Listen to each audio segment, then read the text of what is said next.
Bismillahirrahmanirrahim. Assalamualaikum warahmatullahi wabarakatuh. Perkenalkan, nama saya Nurul Syafiqo.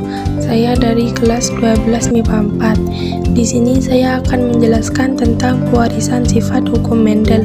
Selamat menonton.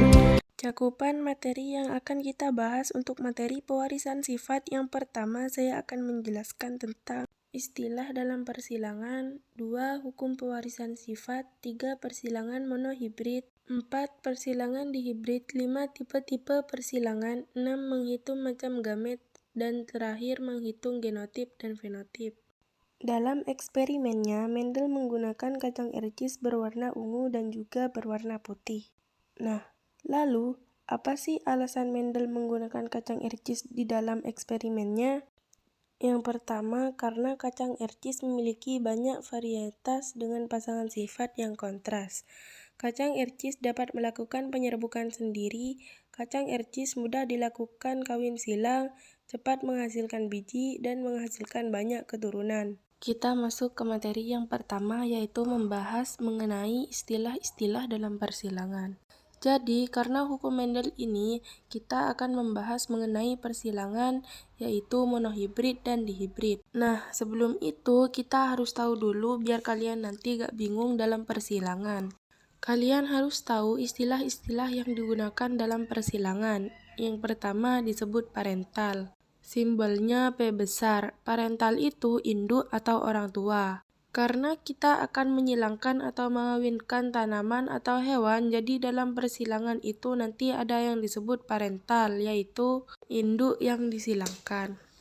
Yang kedua ada gamet, simbolnya itu G besar. Gamet itu merupakan sel kelamin, baik sel kelamin jantan ataupun sel kelamin betina. 3. Filial, simbolnya F besar, merupakan hasil keturunan atau anak. Jadi nanti ada istilah F1 berarti itu hasil keturunan pertama, dan F2 berarti keturunan kedua, jadi anaknya anak. 4. Ada gen. Agen merupakan faktor pembawa sifat. Agen dibagi menjadi 2, agen dominan dan gen resesif. Gen dominan artinya mendominasi atau sering muncul dalam keturunan, disimbolkan dengan huruf kapital. Contohnya di sini berarti A besar, B besar, C besar, dan seterusnya. Nah, lawannya itu berarti adalah gen resesif, yaitu gen yang jarang muncul dalam persilangan, disimbolkan dengan huruf kecil, maka di sini contohnya A kecil, B kecil, dan C kecil, dan seterusnya. Yang kelima ada alel atau pasangan atau alternatif gen. Jadi, gen itu nanti akan memiliki alternatif. Contoh, A besar. A besar itu bisa memiliki pasangan, yaitu A besar atau A kecil, dan seterusnya. Nah, kemudian keenam ada genotip, yaitu susunan gen dalam kromosom. Nah, genotip itu nanti ada 2, ada homozigot jika susunan gennya sejenis dan heterozigot jika susunan gennya tidak sejenis. Sejenis itu maksudnya gen itu kan tadi 2 ya. Ada dominan, ada resesif. Berarti kalau homozigot dominan, maka sejenisnya itu dominan dengan dominan, gitu ya. Jadi contohnya di sini M besar dengan M besar. Nah, kemudian yang kedua ada homozigot resesif. Jika susunan gennya sejenis, yaitu mengandung 2 gen resesif. Nah, lalu heterozigot jika beda jenis, contohnya berarti di sini dominan sama resesif. Jadi M besar dan M kecil. Dan yang terakhir ada fenotip atau sifat yang muncul atau dapat diamati. Contohnya warna-warna rambut kita, bentuk-bentuk rambut kita, bagaimana warna mata, kemudian bentuk mata, dan lain sebagainya. Oke, selanjutnya kita akan membahas mengenai hukum pewarisan sifat. Jadi, hukum pewarisan sifat atau dikenal dengan hukum Mendel itu dibagi menjadi 2. Jadi, 2 hukum Mendel yaitu hukum Mendel 1 dan hukum Mendel 2. Nah, jadi berdasarkan hukum Mendel 1 dalam proses pembentukan gamet, ternyata terjadi pemisahan pasangan alel secara bebas. atau dikenal dengan segregasi. Nah, hukum Mendel 1 ini dapat dibuktikan melalui persilangan monohibrid. Sedangkan hukum Mendel 2 dikenal dengan hukum asortasi, yaitu dalam proses pembentukan gamet, setiap sel dapat berpasangan secara bebas dengan alel lainnya. Hukum Mendel 2 ini dapat dibuktikan melalui persilangan dihibrid. Oke, selanjutnya kita bahas mengenai pembuktian dari hukum Mendel 1, yaitu persilangan monohibrid. Nah, jadi monohibrid itu adalah persilangan dengan satu sifat beda. Maksudnya gimana? Sebagai contoh di sini, persilangan bunga mawar merah M besar dengan bunga mawar putih M kecil akan menghasilkan bunga mawar merah, yaitu M besar M kecil. Lalu kalian diminta untuk menentukan rasio fenotip dan genotip pada keturunan kedua atau F2-nya. Nah, jadi satu sifat beda di sini kan warnanya hanya dilihat dari warna, ya kan? Jadi yang disilangkan bunga mawar merah dengan bunga mawar putih, berarti hanya satu sifat, yaitu dari warna. Nah, kalau kita ganti, misalnya persilangan bunga mawar merah berduri dengan bunga mawar putih tidak berduri. Nah, itu jadi dua sifat, ya kan? Jadi, merah sama putih itu dari warnanya satu sifat beda, terus berduri tidak berduri itu dua sifat beda. Jadi, sifat beda itu dilihat kalau dari soal ini ya berarti dari warnanya. Nah, cara menjawabnya dalam persilangan kan tadi sudah ada istilah-istilahnya ya. Jadi, biar lebih gampang, kita tentukan terlebih dahulu seperti ini. P1, G1, lalu F1. Jadi P1 itu kan berarti parental pertama. Jadi parental pertama itu induk yang mau disilangkan, yaitu mawar merah dengan genotip M besar dan mawar putih dengan genotip M kecil. Jadi M besar dan M kecil di sini adalah genotipnya, lalu fenotipnya berarti merah sama putih. Nah, langkah kedua adalah mencari gamet. Gamet ke-1 ya. Jadi, karena parental 1 berarti gametnya gamet 1. Gamet itu hukum segregasi. Jadi, ketika pembentukan gamet nanti, ini kan misalnya bunga merahnya yang jantan ya. Jadi, serbuk sarinya mengandung sel sperma. Nah, ketika proses pembentukan gamet, maka nanti gen mawar merah itu akan terpisah secara bebas atau segregasi. Nah, sehingga mawar merah akan bisa menjadi M besar dan M besar, sama dengan yang mawar putih akan berpisah menjadi M kecil dan M kecil. Nah, terus tinggal kalian silangkan, anggap saja merah jantan dan putih betina. Dikawinkan jadi M besar, M kecil. Karena ada M besarnya, ingat tadi ada gen dominan. Gen dominan itu huruf besar. Jadi di sini karena ada M besar, maka bunga mawarnya tepat berwarna merah. Lalu nanti diminta sampai keturunan kedua kan. Nanti sesama F1-nya disilangkan dengan sesamanya. Jadi bunga merah yang M besar, M kecil disilangkan dengan sesamanya. Langkah kedua, kita tentukan B2, G2, sama F2, berarti parental yang kedua. Nah, induk yang mau disilangkan berarti tadi yang F1, disilangkan dengan sesamanya. Berarti F1-nya adalah mawar merah dengan genotip M besar, M kecil, disilangkan dengan mawar merah M besar, M kecil. Nah, lalu fenotipnya berarti sama-sama merah. Langkah kedua, mencari gamet. Ingat tadi masih sama ya, segregasi, berpisah secara bebas. Nah, tinggal dipisah berarti M besar, M kecil dipisah, maka menjadi M besar dan M kecil. Langkah selanjutnya, kita tinggal buat tabel persilangan dan tinggal disilangkan saja. M besar disilangkan dengan M besar. Hasilnya M besar, M besar disilangkan dengan M kecil, hasilnya M besar, M kecil disilangkan dengan M besar, hasilnya M besar, M kecil disilangkan dengan M kecil, hasilnya M kecil. Jangan ditulis M kecil M besar ya, karena M besar dominan, tetap ditulis di depan, jadi M besar M kecil, sehingga kita bisa simpulkan ya persilangan monohibrid dari galur murni. Nah, keturunan keduanya itu menghasilkan rasio genotip, yaitu M besar banding M besar M kecil banding M kecil. Jadi hasil keturunan F2-nya yaitu ada 3 genotip, 1:2:1, di mana M besar ada 1, M besar M kecil ada 2, dan M kecil ada 1. Dan yang terakhir untuk rasio fenotip F2-nya, berarti fenotipnya ada apa aja? Berarti ada 2 ya kan, merah sama putih. Di mana mawar merah ada 3 dan putih ada 1. Jadi untuk hukum Mendel 1 itu rasio fenotipnya adalah 3:1 dari galur murni dan rasio fenotipnya 1:2:1 dari galur murni. Selanjutnya ada persilangan dihibrid sebagai pembuktian hukum Mendel 2. Jadi persilangan dihibrid adalah persilangan dengan dua sifat beda. Nah, contoh soalnya di sini persilangan kacang ercis berbiji bulat dan berwarna kuning. Berarti dua sifat ya, dari bentuknya dan dari warnanya. Genotipnya adalah B besar, K besar. Berarti bulat itu dominan dan kuning juga dominan. Karena hurufnya besar disilangkan dengan kacang ercis berbiji keriput berwarna hijau. Genotipnya B kecil, K kecil. Pertama F1-nya yaitu bulat berwarna kuning. Jadi karena tadi bulat kuning dominan, genotipnya B besar, K kecil. Nah, sama ya, tentukan rasio G fenotip pada keturunan F2-nya. Nah, jadi untuk memudahkan kalian, saya tulis di samping berarti B besar untuk menentukan bulat, maka B kecil untuk menentukan biji keriput, K besar untuk menentukan biji kuning, K kecil untuk menentukan biji hijau. Caranya sama, tentukan P1, G1 sama F1-nya terlebih dahulu.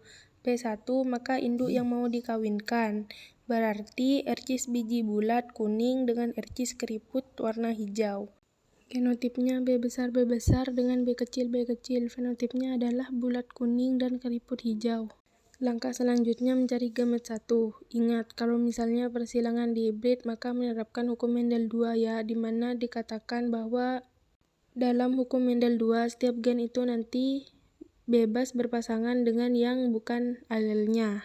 Jadi untuk genotip B besar, K besar itu gametnya adalah B besar, K besar. Dan untuk B kecil, K kecil, maka gametnya B kecil, K kecil. Nah, tahu dari mana B besar, K besar, dan B kecil, K kecil? Gini ya, salah satu caranya mencari gamet. Jadi nanti ada cara lainnya, tapi ini kita pakai cara yang gampang aja ya.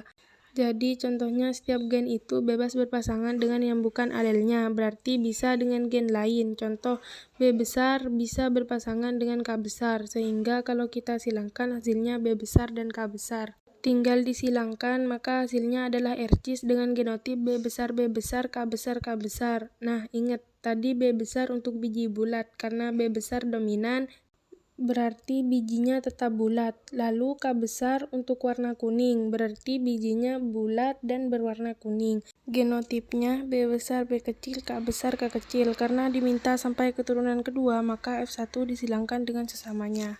Langkah selanjutnya adalah menyilangkan sesama F1 ya. Jadi nanti F1-nya parental kedua. Nah, berarti biji bulat kuning dengan biji bulat kuning.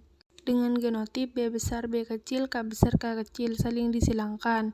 Nah, langkah selanjutnya berarti mencari gamet. Caranya kalian silangkan B besar dengan K besar, B besar silangkan dengan K kecil, B kecil silangkan dengan K besar, B kecil silangkan dengan K kecil. Sehingga hasilnya B besar K besar, B besar K kecil, B kecil K besar, B kecil K kecil. Yang satunya sama karena genotipnya juga sama. Langkah selanjutnya kita tinggal buat tabel persilangannya. B besar K besar disilangkan dengan B besar K besar. Hasilnya B besar, K besar, K besar. Ingat ya, jadi gen itu harus dengan alelnya. Jadi jangan kalian tulis B besar K besar, K besar. Bukan ya. Tapi B besar dengan B besar, kan ini alelnya ya. K besar dengan K besar, jadi dengan alelnya masing-masing. Lalu B besar K besar disilangkan dengan B besar K kecil, hasilnya B besar, K besar, K kecil.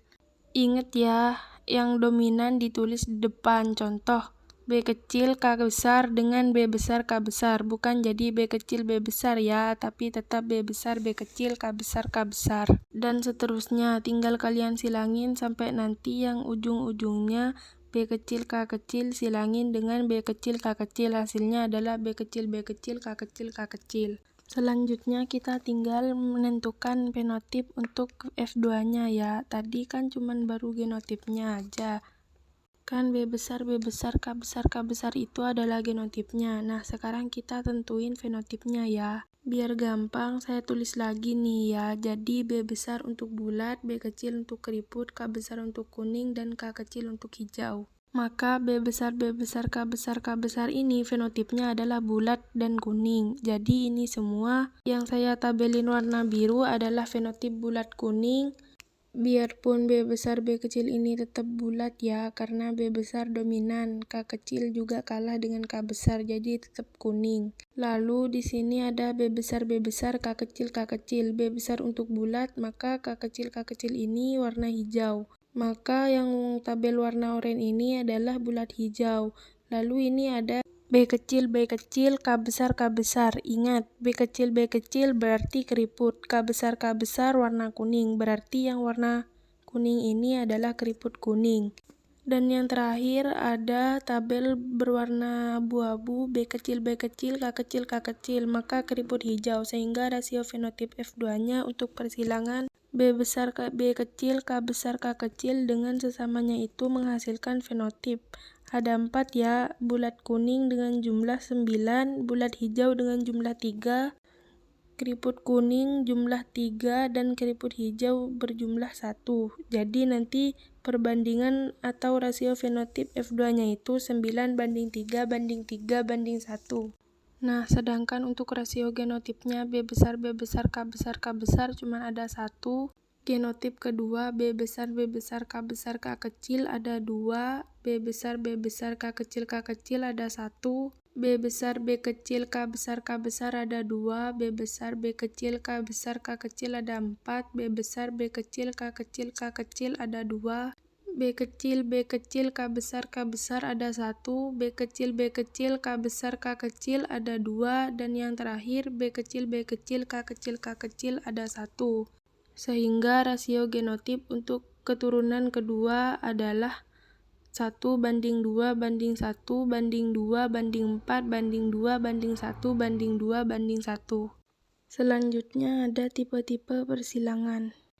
Ada 3 tipe persilangan. Yang pertama ada test cross, kemudian ada back cross, dan terakhir resiprok. Test cross atau uji silang merupakan antara F1 atau keturunan pertama dengan induk yang bergenotip homozigot resesif. Test cross ini bertujuan untuk mengetahui individu itu bergenotip homozigot atau heterozigot. Nah, yang kedua ada back cross atau silang balik, yaitu persilangan F1 dengan salah satu induknya. Tujuannya adalah untuk mendapatkan individu yang bergalur murni atau homozigot, jadi bisa homozigot dominan atau homozigot resesif. Dan yang terakhir ada resiprok. Resiprok persilangan ulang untuk menukar jenis kelaminnya. Jadi persilangan ini tidak mempengaruhi rasio hasil persilangan. Tujuannya untuk membuktikan induk jantan dan betina memiliki kemungkinan yang sama dalam pewarisan sifat. Contoh untuk persilangan test cross atau uji silang. Misalnya disilangkan tikus hitam H besar dengan tikus putih H kecil. Nah, nanti akan menghasilkan tikus hitam dengan genotip H besar H kecil. Kemudian yang kedua disilangkan tikus hitam H besar dengan tikus putih H kecil dan akan menghasilkan keturunan tikus hitam H besar H kecil dengan tikus putih H kecil. Sehingga test cross ini bertujuan untuk mengetahui apakah suatu individu itu bergenotip homozigot atau heterozigot. Nah, sebagai contoh di sini, jika menghasilkan 100% keturunan yang berwarna hitam H besar H kecil, maka induknya bergenotip homozigot. Sedangkan jika menghasilkan keturunan 1:1, yaitu 1 hitam H besar H kecil dan H kecil tikus berwarna putih, maka induk yang disilangkan adalah induk yang heterozigot. Jadi, persilangan induk resesif ini untuk mengetahui apakah suatu individu itu bergenotip homozigot atau heterozigot. Sehingga kalau induknya itu homozigot, akan menghasilkan 100% keturunan dengan genotip yang sama. Sedangkan jika individunya bergenotip heterozigot, maka akan menghasilkan keturunan 1:1. Selanjutnya ada backcross atau uji silang yang bertujuan untuk mendapatkan kembali individu yang bergalur murni. Jadi bisa homozigot resesif atau homozigot dominan. Sebagai contoh, disilangkan mawar merah M besar dengan mawar putih M kecil akan menghasilkan keturunan mawar merah dengan genotip M besar M kecil, lalu dilakukan backcross. Jadi F1 disilangkan dengan induk dominan sehingga M besar M kecil disilangkan dengan M besar maka akan menghasilkan keturunan yaitu 1 M besar M kecil bunga berwarna merah dan 1 M besar bunga berwarna merah. Jadi semua bunganya berwarna merah namun genotipnya berbeda. Kemudian yang kedua, F1 disilangkan dengan induk resesif.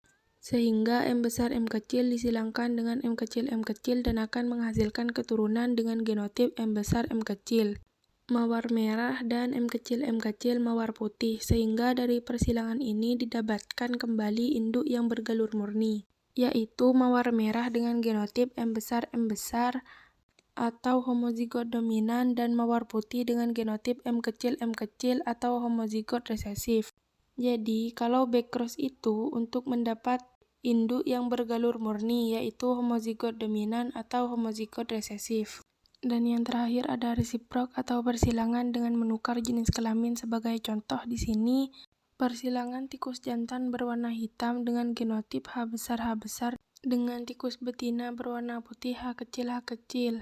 Nah, F1-nya nanti adalah tikus berwarna hitam H besar H kecil. Tikus hitam ini kemudian disilangkan dengan sesamanya dan menghasilkan 3 tikus hitam dan 1 tikus berwarna putih. Kemudian dilakukan resiprok, jadi kalau resiprok itu ditukar jenis kelaminnya sehingga nanti dilakukan persilangan, yaitu jantan putih dengan genotip H kecil dengan betina hitam dengan genotip H besar H kecil dan menghasilkan keturunan yaitu tikus berwarna hitam.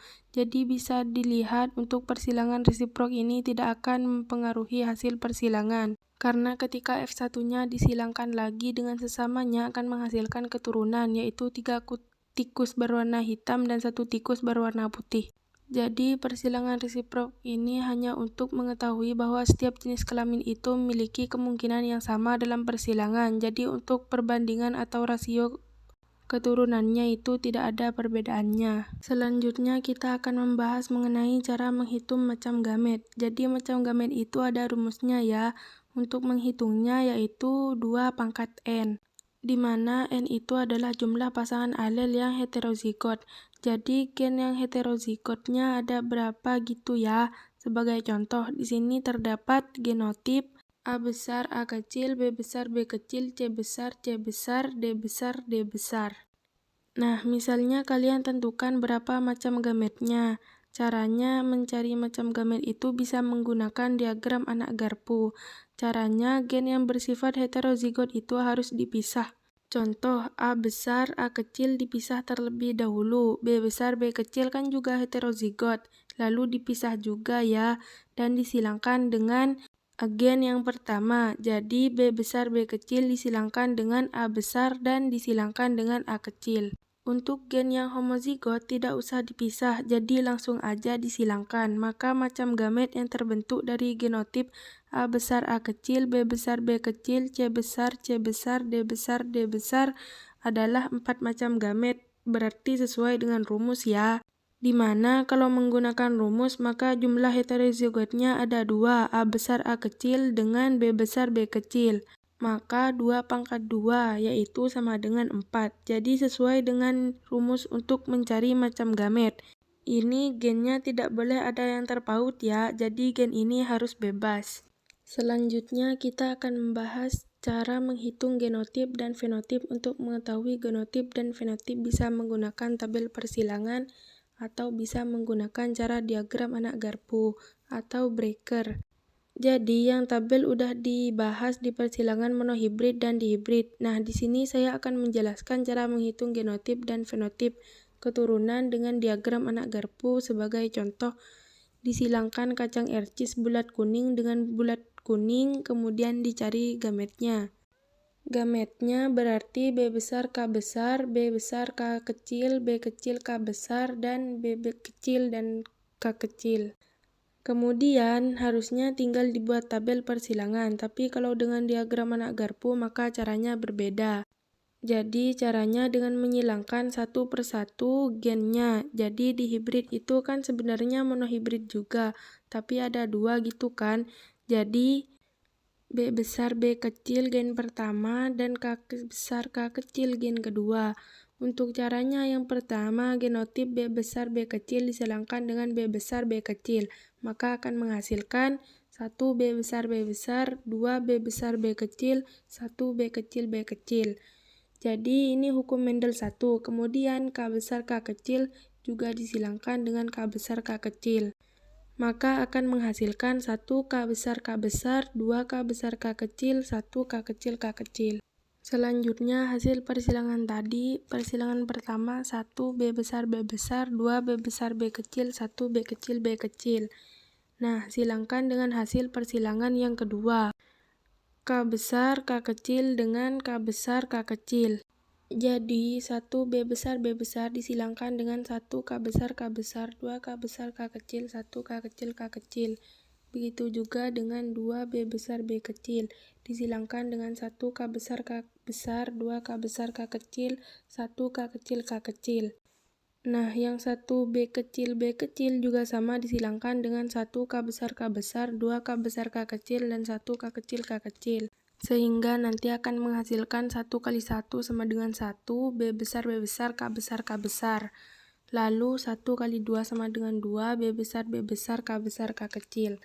Nah, kemudian 1 B besar K kecil, lalu 2 B besar B kecil K besar, 4 B besar B kecil K besar K kecil, 2 B besar B kecil K kecil, dan seterusnya.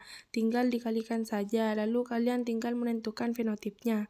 Jadi, untuk 1 B besar K besar, maka fenotipnya adalah bulat kuning, dan seterusnya. Jadi, kalian tinggal tentukan fenotipnya. Nah, dengan menggunakan diagram anak garpu ini, sebenarnya kalian lebih gampang untuk mengetahui rasio genotip. Jadi, ini rasio genotipnya, yaitu 1 banding 2 banding 1 banding 2 banding 4 banding 2 banding 1 banding 2 banding 1. Jadi lebih gampang kelihatannya ya. Kalau untuk kalian pakai tabel kan harus dicari satu-satu. Kalau ini sudah langsung kelihatan rasio genotipnya.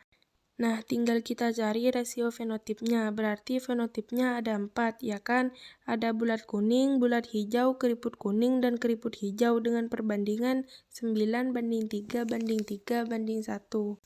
Lalu yang terakhir kita akan membahas hubungan sifat beda, jumlah macam gamet, kemungkinan genotip dan fenotip pada F2. Jadi, jumlah sifat beda ternyata berhubungan dengan jumlah macam gamet sampai ke perbandingan pada fenotip sebagai contoh. Jika sifat bedanya 1 atau monohibrid, berarti jumlah macam gametnya 2 pangkat 1. Jadi, untuk mencari jumlah macam gamet, rumusnya 2 pangkat N. N-nya di sini adalah jumlah sifat bedanya. Jadi kalau monohibrid sifat bedanya 1, maka 2 pangkat 1, sehingga macam gametnya ada 2. Untuk dihibrid, maka 2 pangkat 2, maka macam gametnya ada 4, dan seterusnya. Kemudian untuk macam genotip itu rumusnya 3 pangkat N. Maka untuk persilangan monohibrid, 3 pangkat 1 sama dengan 3. Jadi genotipnya 3. Sebagai contoh berarti B besar, B besar, B besar, B kecil, B kecil, B kecil. Berarti ada 3 macam ya. Kemudian untuk fenotip rumusnya ada 2 pangkat N. Sama ya, N-nya adalah tipe persilangannya. Berarti kalau misalnya monohibrid 2 pangkat 1 berarti 2, sehingga fenotipnya ada 2. Contohnya kan berarti mawar merah sama mawar putih. Hasilnya mawar merah sama mawar putih juga. Untuk dihibrid, maka jumlah macam fenotipnya ada 4. Contoh bulat kuning, bulat hijau, keriput kuning, keriput hijau, berarti ada 4. Nah, untuk jumlah perbandingan F2-nya, maka itu jumlah filialnya ya, rumusnya 4 pangkat N. Jadi kalau pada monohibrid, 4 pangkat 1 sama dengan 4. Jadi jumlah anaknya kan ada 4, filial anaknya ada 4. Kemudian kalau pada dihibrid ada 16 dan seterusnya. Lalu perbandingan fenotip pada F2. Jadi kalau pada monohibrid F2-nya kan 4, kalau perbandingannya adalah 3:1. Kalau dihibrid jumlah anaknya kan 16, perbandingannya adalah 9:3:3:1 dan seterusnya. Selanjutnya saya akan membahas rumus segitiga Pascal untuk menentukan macam fenotip. Jadi ternyata segitiga Pascal itu bisa digunakan dalam persilangan, yaitu menentukan macam fenotip. Nah, ini untuk menentukan sifat bedanya. Jadi misalnya sifat beda 1 berarti monohibrid ya kan. Jumlah macam fenotipnya kan ada 2. Contohnya persilangan merah dan putih. Maka fenotipnya 2, merah sama putih. Nah, kemudian angka 1 ini kan segitiga Pascalnya. Jadi ini untuk mengetahui kemungkinan jenis fenotipnya, mungkin kalian masih bingung ya. Pakai contoh saja. Contohnya nih, pada persilangan dihibrid kan 2 sifat beda. Nah, nanti jumlah macam fenotipnya kan ada 4. Jadi untuk mengetahui 4 ini apa aja perbandingannya. Jadi kalian bisa menggunakan segitiga Pascal. Kalau dihibrid 1, 2, 1, tulis di bawah. Angka 3 di bawah ketetapannya. Jadi nanti tinggal dikali. Berarti 1, 2, 1 kan. Kemudian 1 kali 3, 2 juga dikali 3, kemudian 1 juga dikali 3.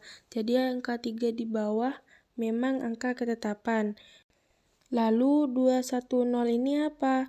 Jadi angka 21 dan 0 ini menunjukkan jumlah gen dominannya. Jadi kalau 3 maka jumlah gen dominannya ada 2. Nah, berarti tinggal dikali aja. 1 kali 3 pangkat 2 kan sama dengan 9. Nah, jadi nanti 9 itu mengandung 2 gen dominan. Sebagai contoh tadi persilangan yang RCIS kan ada 9 tuh yang mengandung 2 gen dominan, B besar dan K besar. Jadi ada 9. Lalu 2 kali 3 pangkat 1. Pangkat 1 tadi kan menunjukkan gen dominannya. Berarti ada 1. Jadi tinggal pangkat 1 itu kan 3. Jadi ada 2 nih. Nanti yang memiliki perbandingan 3 yaitu yang memiliki 1 gen dominannya. Contoh, untuk yang RCIS tadi berarti B besar saja, atau yang mengandung K besar saja. Lalu, 1 kali 3 pangkat 0, jadi yang tidak memiliki gen dominan sama sekali itu nanti ada 1. Sehingga nanti perbandingan fenotip untuk F2 pada persilangan dihibrid adalah 9:3:3:1. Maka jumlah macam fenotipnya ada 4 dengan perbandingan 9:3:3:1. Oke, itu tadi penjelasan mengenai hukum pewarisan sifat atau hukum Mendel. Terima kasih sudah menonton. Assalamualaikum warahmatullahi wabarakatuh.